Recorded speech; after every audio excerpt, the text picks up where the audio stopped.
अल्लाह की तरफ से क्या है, कुल्लुकुम बनु आदम व आदम मिन तुराब, तुम सब आदम की औलाद हो और आदम अलैहिस्सलाम मिट्टी से पैदा हो गए। ला फज़ला लि अरबिय्यिन अला अजमी वला लि अजमिय्यिन अला अरबी वला लि अबयद अला अस्वद वला लि अस्वद अला अबयद इल्ला बित्तक़वा। अक़ल इस्लाम फरमाते हैं कि तुम सब आदम की औलाद हो और आदम अलैहिस्सलाम मिट्टी से पैदा हुए। अब आप समझ लो कि आदम अलैहिस्सलाम मिट्टी से पैदा हो गए। तुम में से कोई एक दूसरे पर फौकियत नहीं जताएगा। अब किसी अरबी को किसी अजमी पर, किसी अजमी को अरबी पर, गोरे को काले पर, काले को गोरे पर कोई फौकियत नहीं है। अब वही इज्जत वाला होगा जो जितना ज्यादा अल्लाह से डरने वाला होगा, मुत्तकी ही इज्जत वाला होगा। मगर हम लोग चूंकि हिंदुओं के आसपास रहते हैं, हिंदुओं के यहाँ ये ब्राह्मण है, ये राजपूत है, ये शूद्र है, ये वैश्य है, एक बेशुमार इख्तलाफात उसके यहाँ। ये तो हमें मिटाने के लिए वो सब एक होने का दावा कर रहे हैं, सब एक हो जाओ, बटोगे तो कटोगे, ये सारी बातें वो लोग बोल रहे हैं। वरना इतना इख्तलाफ उसके यहाँ है कि आज भी अगर कोई दलित उसके कुएं के पास पानी पी ले तो सच्चा ब्राह्मण उस कुएं का पानी नहीं पिएगा। आज भी इस कदर नफरतें उसके यहाँ मौजूद हैं कि अगर किसी ब्राह्मण के सामने कोई दलित घोड़े पे चढ़ के चला जाए तो उसका जीना मुश्किल हो जाएगा। इतना इख्तलाफ उसके यहाँ मौजूद है, सबको मालूम है, वो सब भी जानते हैं। लेकिन इस गए गुजरे माहौल में भी हमारे यहाँ वो आंख उठा के देख ले, मस्जिदों में अगर अगली सफ में जुमा के दिन कोई फकीर का बच्चा जाके बैठ गया, जगह नहीं है, अगर सैयद साहब बाद में आ गए पठान साहब, तो पठान साहब बाद की सफ में बैठेंगे, अगली सफ पर फकीर बैठता है। ये तो दूर की बात छोड़िए, अंसारी, जोराहा, मंसूरी, शेख, पठान, वो सब तो एक सफ में बैठ जाते हैं। लेकिन वो भी देख लें कान आंख खोलकर, मेरे यहाँ अगर कोई कल तक जो जुमा की नमाज से 10 मिनट पहले तक जो भंगी और मेहतर था, जो दूसरों का पखाना ढोता था, वो पखाना ढोने वाला अगर जुमा की नमाज से 10 मिनट पहले कलमा पढ़ के मुसलमान हो गया, मुसलमान हो के नहा धो के मस्जिद में घुसा, यहाँ 50 साल से कोई दलित है, वो भी हिंदू, ब्राह्मण भी हिंदू, लेकिन ये दलित हिंदू ब्राह्मण के साथ बैठ नहीं सकता, उनके साथ एक प्लेट में खाना नहीं खा सकता। लेकिन यहाँ 5 मिनट पहले कोई पाखाना ढोने वाला भंगी कलमा पढ़ के मुसलमान बना और नहा के मस्जिद गया, तो जहाँ शेख पठान बैठे हैं उसी के बाजू में 5 मिनट पहले वाला भंगी बैठ जाता है। कोई उसको उठा नहीं सकता कि तुम यहाँ से चले जाओ।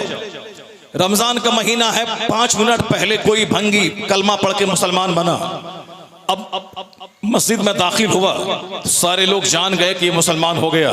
तो अब सैयद और पठान और शेख, अंसारी, मंसूरी जहां जिस प्लेट में खाना खा रहे हैं, उसी प्लेट में उस भंगी को जो कलमा पढ़ के नया मुसलमान बना है वो भी उसमें बैठ के खाना खाता है। इसी क्वालिटी को देखकर करोड़ कुफ्फार मुशरिकीन कलमा पढ़ के मुसलमान हो गए। करोड़। ये आज की तारीख में 1400 साल के अंदर में जो 200 करोड़ मुसलमान दुनिया में मौजूद हैं, ये ऐसे ही नहीं हुआ है, बल्कि इस्लाम की इसी क्वालिटी को देखकर कुफ्फार मुशरिकीन जो सीने में दिल रखते थे वह सब कलमा पढ़ के मोमिन हो गए कि हम लोग 100 साल से एक मजहब के फॉलोवर हैं, एक जगह बैठ नहीं सकते, एक साथ खा नहीं सकते, और यहाँ 5 मिनट पहले कोई मुसलमान होता है तो शेख पठान और सैयद के साथ बैठ के दस्तरखान में खाता है।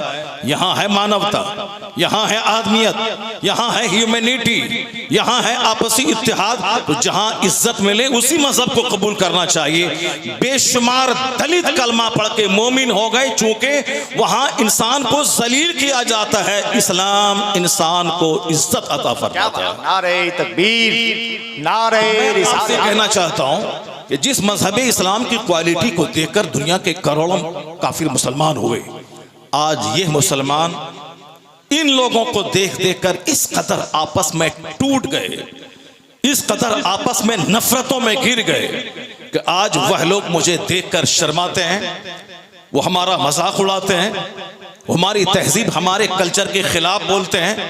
हमने दुनिया वालों को बताया था कि इल्म हासिल करो, इल्म ताकत का नाम है। हमारे मजहब ने दुनिया वालों को बताया था कि माँ बाप का ये एहतराम है। हमारे मजहब ने कहा था कि पड़ोसी की ये इज्जत और ये सम्मान है। हमारे मजहब ने कहा था कि बड़े भाई का ये एहतराम, बड़ी बहन का ये एहतराम है। हमारे मजहब ने कहा था कि अगर एक माँ के पेट से भाई बहन दोनों पैदा होते हैं तो बाप की जायदाद में दोनों हिस्सेदार हैं, दोनों को हिस्सा मिलेगा। हमारे मजहब ने बताया था कि अगर कोई कुत्ता भी प्यासा हो, उस प्यासे कुत्ते को पानी देने के बाद जन्नत की बशारत बुखारी शरीफ में दी गई है। यानी मानवता का पैगाम हमने दिया, शिक्षा का पैगाम हमने दिया, संस्कृति का पैगाम हमने दिया। हमने दुनिया वालों को बताया कि जुल्म मिटाने के लिए हमें स्ट्रगल और जद्दोजहद करना पड़ेगा।